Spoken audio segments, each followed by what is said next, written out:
There are moments when the body becomes a prison, when the mind wakes, but the flesh refuses to follow. When you lie in the dark, eyes open, lungs shallow, and something in the room watches you breathe. Luca Brennan knew this feeling well. He had lived with sleep paralysis for 3 years. It came in waves, sometimes once a month, sometimes 3 nights in a row. The doctors called it a neurological glitch, a misfiring of signals between the brain and body during REM sleep. Harmless, they said, terrifying, but harmless. But this time, Luca had proof, and proof changed everything. The apartment was small, a single room with a kitchenette in the corner, a bathroom barely wide enough to turn around in, and a bed pushed against the far wall beneath a narrow window. The streetlight outside filtered through cheap blinds, casting long, uneven stripes across the floor. The glow was orange and dim, just enough to see shapes but not details, just enough to make shadows feel alive. Luca had gotten used to it. The creaks in the floorboards, the hum of the refrigerator that kicked on, the way the radiator clanked and hissed like something breathing in the walls. He had lived here for 8 months, and every sound had become familiar, predictable, except for the ones that weren't. He lay in bed now, staring at the ceiling. It was past midnight. His phone sat on the nightstand, screen down, charging cable snaking across the wood. He had work in the morning, a double shift at the warehouse. He needed sleep, but sleep had rules, and Luca knew them by heart. Don't sleep on your back. It made the paralysis worse. Don't let yourself get too tired. Exhaustion triggered it. Don't think about it before bed. The mind had a way of manifesting what it feared. He rolled onto his side, pulled the blanket up to his shoulder, and closed his eyes. For a while, there was nothing, just the distant hum of traffic outside, the faint buzz of the streetlight, his own breathing, slow and steady. Then the heaviness came. It started in his chest, a weight, pressing down, not painful, but suffocating, like someone had placed a hand over his sternum and was leaning in, slow and deliberate. Luca's eyes snapped open. He tried to move. Nothing. His arms lay at his sides, dead and useless. His legs were locked. Even his fingers refused to twitch. Only his eyes could move, darting left and right, scanning the dark room. The paralysis had him. He knew the drill. Stay calm. Breathe through your nose. Wait it out. It never lasted more than a minute. 2, at most. The body would reboot. The signals would reconnect. And then he could move again. But this time felt different. The weight on his chest was heavier. The air in the room felt thicker, harder to pull into his lungs. And the silence was wrong. The hum of the refrigerator had stopped. The streetlight outside seemed dimmer, as if something was blocking it. And then he saw it, a shape, at the foot of the bed, tall, thin, darker than the surrounding shadows. It didn't move, didn't breathe. It just stood there, a column of blackness that bent the faint orange glow around it. Luca's heart hammered in his chest. He wanted to scream, but his throat was locked. He wanted to sit up, to run, to do anything, but his body was stone. The shape leaned forward, not fast, not threatening, just a slow, deliberate tilt, as if examining him, as if it had all the time in the world. His phone buzzed on the nightstand. The vibration was loud in the silence. Once, twice, then it stopped. The shape straightened, and Luca's hand moved, not by his will. It just moved. His fingers twitched, his wrist turned. His hand slid across the mattress, reached for the phone, and grabbed it. The screen lit up his face, harsh and white. His thumb swiped. The camera app opened. He didn't remember opening it. The phone turned, angling toward the foot of the bed, and the shutter clicked. The paralysis broke. Luca gasped, sucking in air like he'd been underwater. His body jerked upright, the blanket falling to his lap. His heart was racing, his skin slick with sweat. The room was empty. The shape was gone. He sat there, trembling, his phone still clutched in his hand. The screen was dark now. He tapped it. The lock screen appeared to 47 a.m.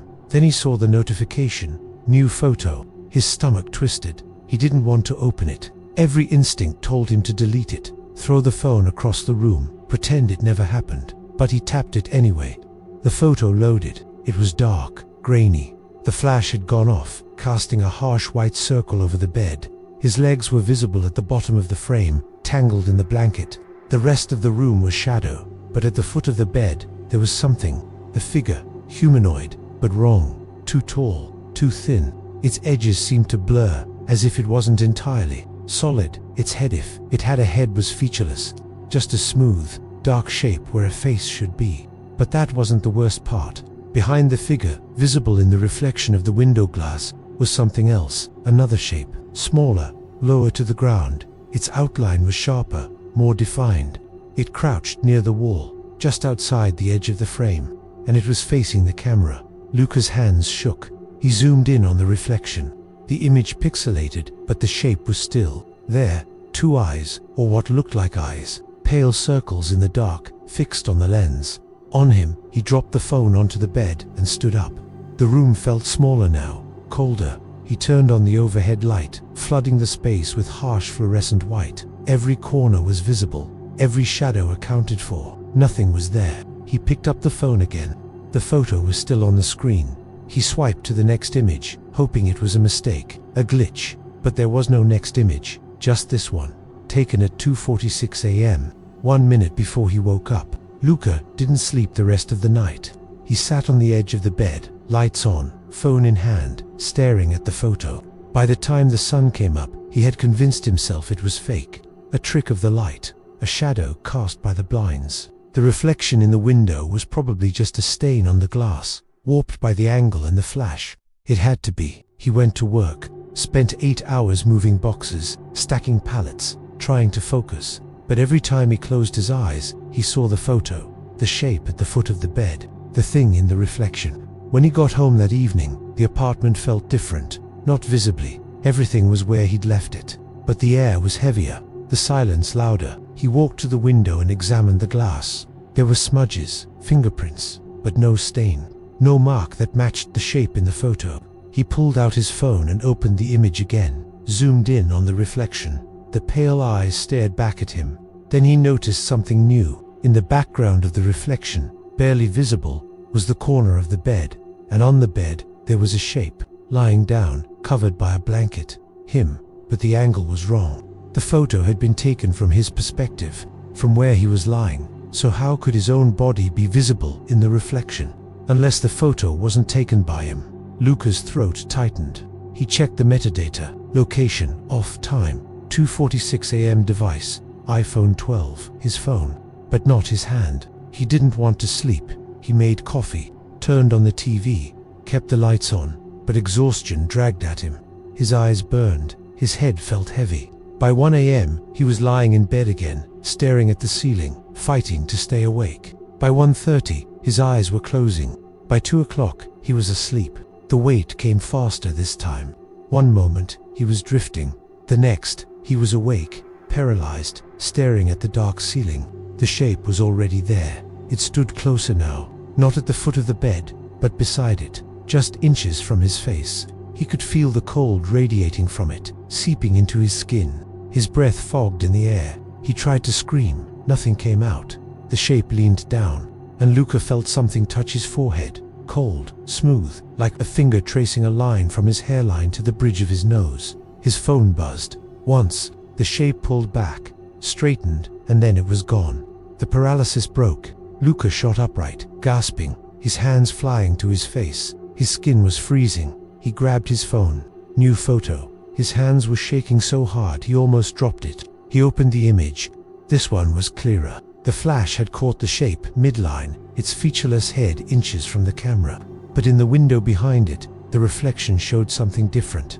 The second shape was standing now, fully visible, tall and angular, with long, thin arms that hung past its knees. Its head was tilted, as if listening, and behind it, in the far corner of the reflection, was a third shape, smaller, hunched, crawling along the wall.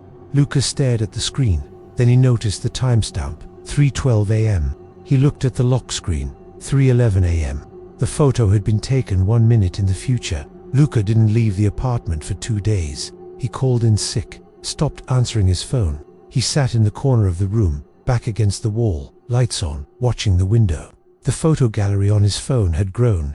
Every night a new image appeared, sometimes 2, sometimes 3. He didn't take them. He was awake when they were captured, fully awake, sitting in the corner, staring at the empty room.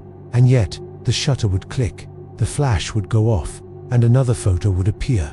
Each one showed the shapes, more of them, closer, clearer. In the last photo, taken at 4:33 a.m. on the third night, the first shape was standing directly in front of the camera. Its featureless face filled the frame. But in the reflection, Luca could see himself lying in bed, eyes closed, blanket pulled up to his chin, asleep. He looked at the time, 4:33 a.m. He checked the lock screen, 11:58 p.m. The photo had been taken for hours in the future. Luca sat in the corner, staring at his phone, his breath shallow and fast. Then the screen lit up. A notification appeared. New photo. He didn't open it. He just stared at the preview. It showed the corner of the room where he was sitting right now, and standing behind him, visible in the reflection of the dark window, were all of them, the shapes, watching, waiting.